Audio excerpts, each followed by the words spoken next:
हरिओम नमस्कार। मैं आचार्य सूरज कुमार। संस्कृत सूरज की इस एप्लीकेशन पर आपका फिर से स्वागत है। कॉल मैसेज थोड़ा कम कर दीजिएगा, क्योंकि मैं विद्यालय से जैसे आता हूँ आपके कार्य में लग जाता हूँ। आपके लिए नोट्स बनाना, टेस्ट क्रिएट करना और फिर वीडियो मैं प्रतिदिन करूँगा। तो आप समझिए कि आपके साथ साथ मेरी परीक्षा है और आपके लिए मैं जगूँगा पूरे अभी परीक्षा होने तिथि तक। मैं चैन नहीं होने वाला हूँ।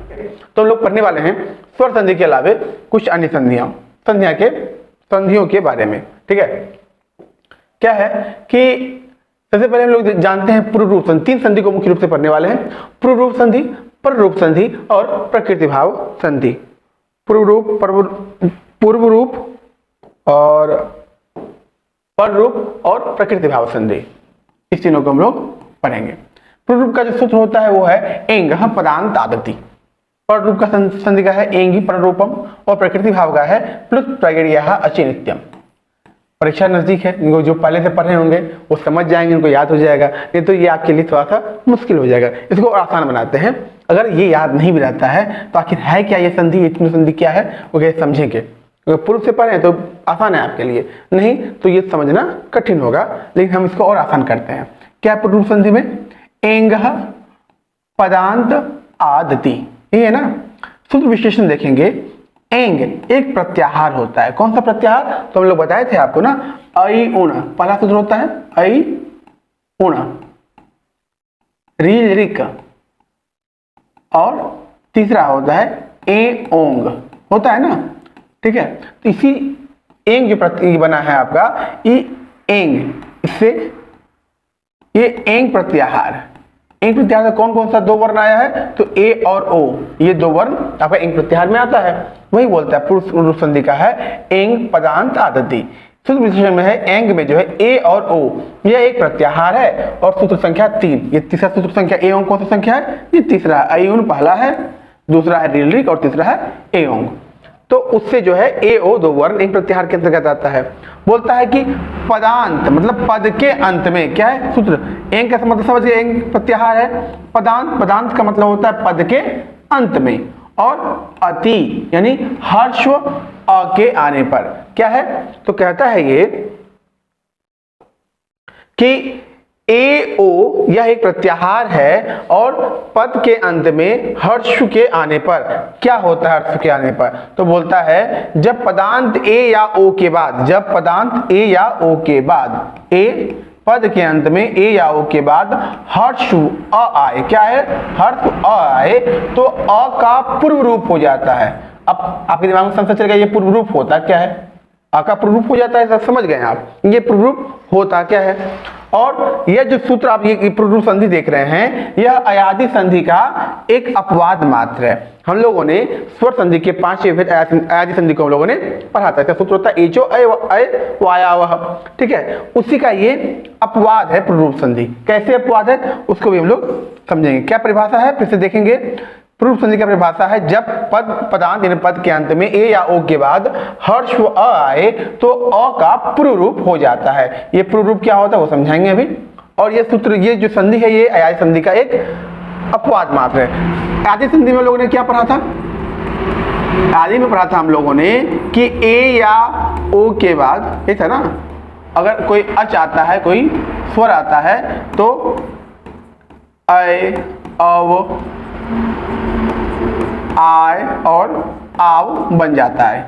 ऐसा ही हम लोगों ने पढ़ा था। लेकिन यहाँ पे जो है ना, यहाँ पे ए के बाद अगर ओ आता है ना, ए के बाद अगर ओ आएगा तो यहाँ पे बन जाता है आपका खंडकार का चिन्ह कहते हैं, इसको पूर्व रूप चिन्ह भी कहते हैं, या खंडकार आप जो जैसा कह सकते हैं, एस मात्रा वाला चिन्ह होता है। ठीक है, यही होता है पूर्व रूप। पूर्व रूप होता है कि फिर समझिए इसको, ये है कि अपने रूप को, पूर्व का मतलब क्या है? अपने रूप को छोड़कर पूर्व वर्ण जैसा हो जाना ही पूर्व रूप है।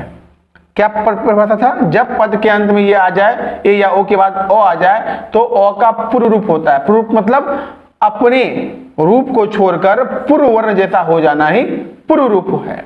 अर्थात हर्ष अ की जगह पर ये खंडाकार का चिन्ह लग जाता है। यानी उदाहरण देखेंगे हम लोग, दिख रहा है आपको? हरे धन एव, हरे धन एव। देखिए यहाँ पे आपका पूर्व वर्ण क्या है? ए है, ए की मात्रा है ना, ए है। और परवर्ण क्या है, अ है। हम लोगों ने आदि संधि जो पढ़े थे आपका आदि संधि, इसमें हम लोगों ने पढ़ा था कि अगर ए के बाद ओ आ जाए, क्या आ जाए, ए के बाद ओ आ जाए तो ऐ बन जाता है। लेकिन ये इसी का अपवाद है पूर्व संधि।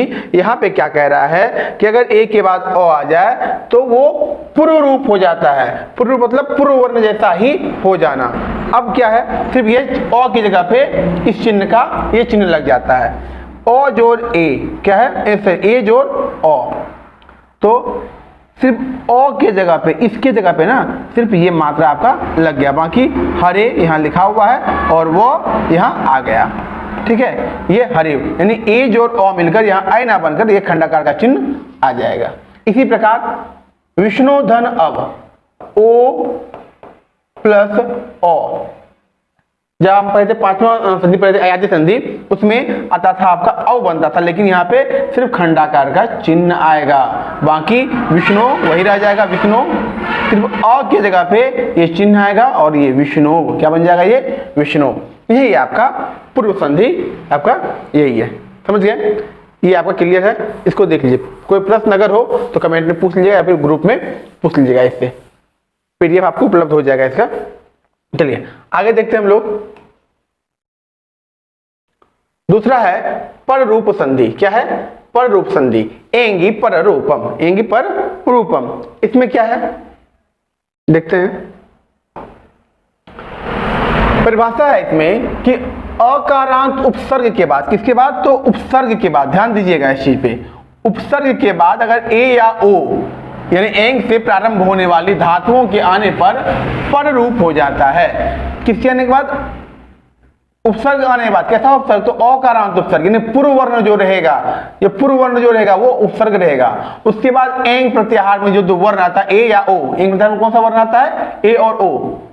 अगर उसके बाद ए या ओ से होने वाली धातु अगर आती है, उसके बाद क्या होता है, पर रूप हो जाता है। क्या हो जाता है, पर रूप।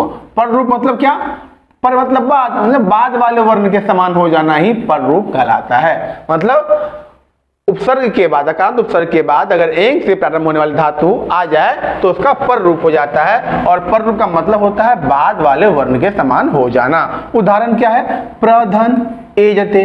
प्र क्या है, प्र एक उपसर्ग है। बोलता है अगर उपसर्ग के बाद अगर ए या ओ आ जाए, उपसर्ग के बाद अगर ए या ओ आ जाए तो बाद वाले वर्ण के समान हो जाता है, यानी सिर्फ ए की मात्रा लग जाएगी। जैसे प्रधन एजते, तो यहाँ पे ओ आया था और यहाँ पे ए आएगा, क्या होता है, बाद वाले पर रूप हो। पर रूप मतलब बाद वाला, यानी ए की मात्रा, ये ए है ना, ये ए है ना, ये क्या है, ए है, तो इसकी मात्रा हो जाएगी। अगर यहाँ ओ जोड़ ओ रहता तो सिर्फ यहाँ पे ओ की मात्रा होती, बाकी सब सेम हो जाएगा। देखिए प्रा में प्रा सेम हो गया और ए की मात्रा यहाँ आ गई।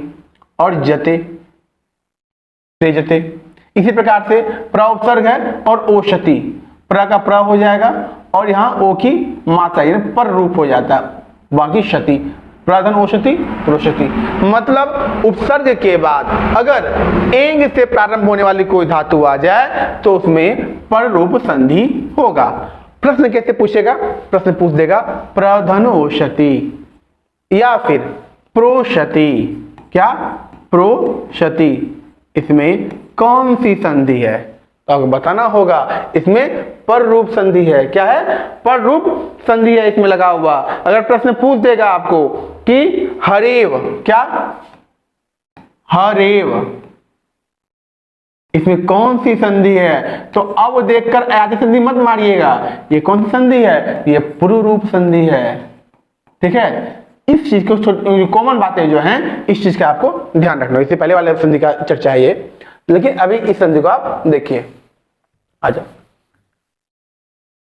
क्या, प्रोषति कौन संधि है, तो पर रूप संधि है। पर रूप संधि में क्या पढ़े हम लोग कि बाद वाले वर्ण के समान हो जाना। क्यों होगा बाद वाले, सर कैसे हो जाएगा, तो पहले पूर्व वर्ण में उपसर्ग रहेगा और बाद में ए या ओ अगर रहे तो सिर्फ बाद वाले वर्ण के समान ही हो जाना पर रूप कहलाता है। सिर्फ ए की मात्रा लग गया यहाँ पे तो प्रियते हो गया, और इसमें सिर्फ ओ की मात्रा, बाकी सब सेम रह गया तो प्रोषति। ये आपका पर रूप संधि है। तीसरी संधि की बात करें हम लोग तो ये है आपका प्रकृति भाव संधि। क्या है? प्रकृति भाव संधि। इसका सूत्र होता है प्लुत प्रगृह्य अचि नित्यम। प्लुत प्रगृह्य अचि नित्यम। सूत्र का अर्थ क्या होता है? तो प्लुत और प्रगृह्य वर्णों का प्रकृति भाव होता है। प्रकृति भाव क्या होता है इसको भी समझाएंगे, ठीक है। अभी जानिए सूत्र का अर्थ कि प्लुत और प्रगृह्य वर्णों का प्रकृति भाव होता है। यदि बाद में स्वर वर्ण आए तो क्या है, समझिए इसको। प्रकृति भाव, प्रकृति भाव का अर्थ है कोई भी संधि ना होना, यानी ज्यों का त्यों रहना ही प्रकृति भाव कहलाता है। ज्यों का त्यों रहना ही प्रकृति भाव कहलाता है। क्या सूत्र है प्रकृति भाव संधि का? प्लुत प्रगृह्य अचि नित्यम। प्लुत और प्रगृह्य वर्णों में प्रकृति भाव होता है, मतलब ज्यों का त्यों ही रह जाता है अगर बाद में स्वर आता है। यानी पूर्व वर्ण प्लस पर वर्ण। पर वर्ण में अगर स्वर है, क्या है? स्वर है, ठीक है। कोई स्वर मतलब 9 स्वर जो होता है, 9 स्वर में से कोई भी वर्ण अगर पर वर्ण में रहे और इधर जो है आपका प्लुत या प्रगृह्य वर्ण रहे तो ज्यों का त्यों कोई भी बदलाव इधर नहीं होगा, सेम टू सेम हो जाएगा, ठीक है। उदाहरण देखेंगे हम लोग। विशेष में याद रखिएगा एक सूत्र है ईदु देद द्विवचनम। ईदु देद द्विवचनम प्रगृह्यम। जिस शब्द के द्विवचन के रूप में, किस वचन के रूप में? द्विवचन के रूप में अंतिम वर्ण दीर्घई दुर्गऊ सब दीर्घ है, ठीक है, या ए हो, कौन कौन? दीर्घई दुर्गऊ या ए, ये 3 वर्ण हो या द्विवचन के रूप में हो, उसके बाद अगर कोई स्वर रहे तो संधि नहीं होती, यानी क्या होता है? तो प्रकृति भाव होता है, ज्यों का त्यों रह जाता है, ठीक है। उदाहरण के लिए मुनि धन इमौ। मुनि में जो है